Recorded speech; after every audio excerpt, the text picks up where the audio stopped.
Have your eyes straight on anything in front of you and put a little bit of cream on it. Now, if you are good, you can make that finger move faster. But be aware, it's probably gonna make you dizzy. Now, it's acceptable to be slightly dizzy when you do these things. You may feel like you're almost gonna faint.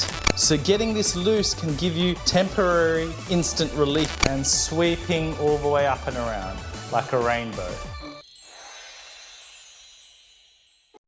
Hey guys, have you got chronic headaches, migraines, vestibular issues like dizziness, chronic fatigue, or brain fog?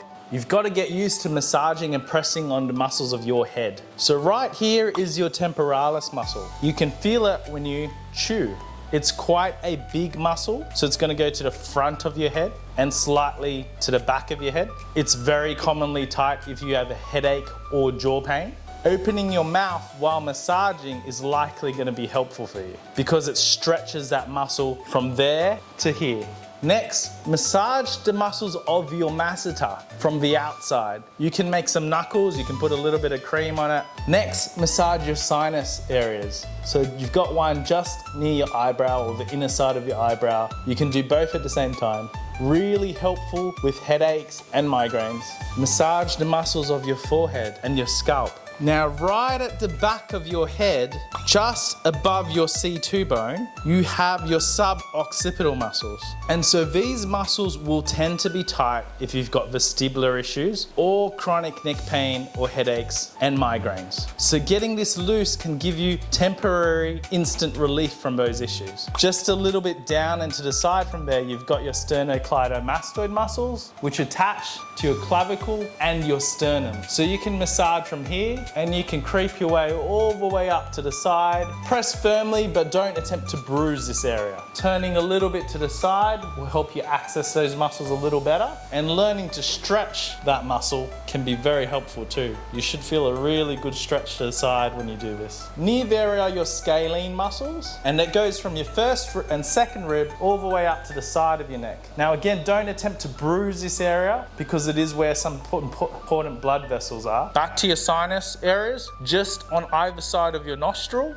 Practicing sweeping eye movements is also helpful for headaches and vestibular issues. So looking all the way to that side and sweeping all the way up and around like a rainbow. Exploring your entire visual field. Now looking all the way to the right and all the way to the left. Next, have your eyes straight on anything in front of you, as long as it's not a very cluttered background. Look straight ahead at it and turn your heads left and right. Keep your eyes focused on whatever's in front of you and aim to do this for 30 seconds or more. Now you can see that I have some vestibular issues because I'm recovering from long COVID, and it did affect my inner ears. So I've been doing these exercises myself and they are very helpful. Next, have a moving object in front of you, and that moving object is going throughout your entire visual field, and try to track it. Now, if you are good, you can make that finger move faster, but be aware, it's probably gonna make you dizzy. Now, it's acceptable to be slightly dizzy when you do these things. You may feel like you're almost gonna faint. At times, we don't want it to get that heavy.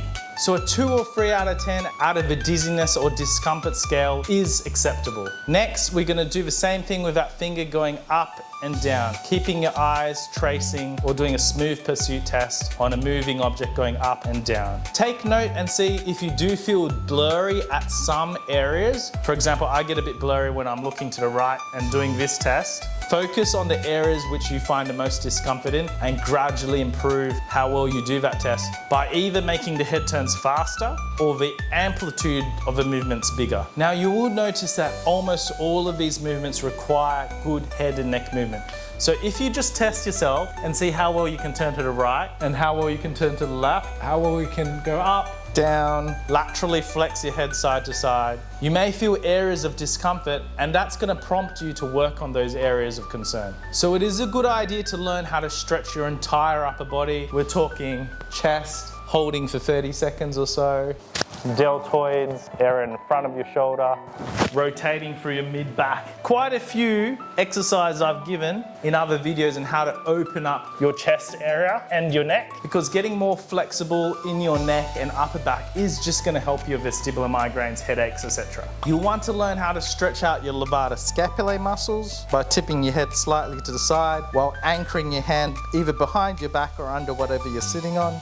Gua sha tools are useful to access the front and the back of your neck. Get a little bit of cream and you can use that to give a little bit of surface relief to those muscles in front of your neck. If you're tight in front of your neck, you know you've let this go too far. It's just been building on for several months or years. But you'll also want to strengthen your upper body by using bands, bilateral shoulder external rotation retraction to get your middle back muscles and your lats and your rhomboids working well. Lots of exercises on this, but most importantly for me, you have to get your neck stronger. This has been a lifesaver for me as I get over my vestibular migraines and headaches, which have been a result of long COVID. So I'm gonna put this on my head. I could put this onto something pretty strong, pretty sturdy, hold it there. I can hold this for 30 seconds or a minute or more. It's important that this is strong, that this is steady, that it's not weak. It has to be a pretty heavy pull to engage the muscles on the side of your neck. Now these muscles on your neck are so important because they tell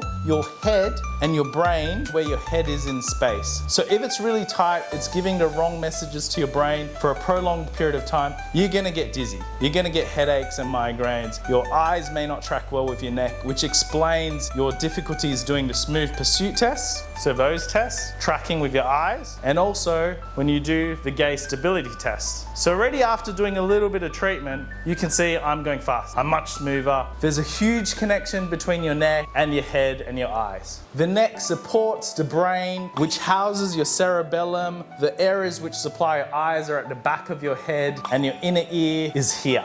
And it also is supplied by the temporal lobe at the back of your head. So all your usual culprits to improve upper back and shoulder strength, your shoulder press, your lateral raises, your bent over rows, work on building up your strength. We know that people with a stronger, more resilient upper body and who train their head and eye movements don't get migraines as easily, don't get headaches as easily, don't get vestibular issues as easily.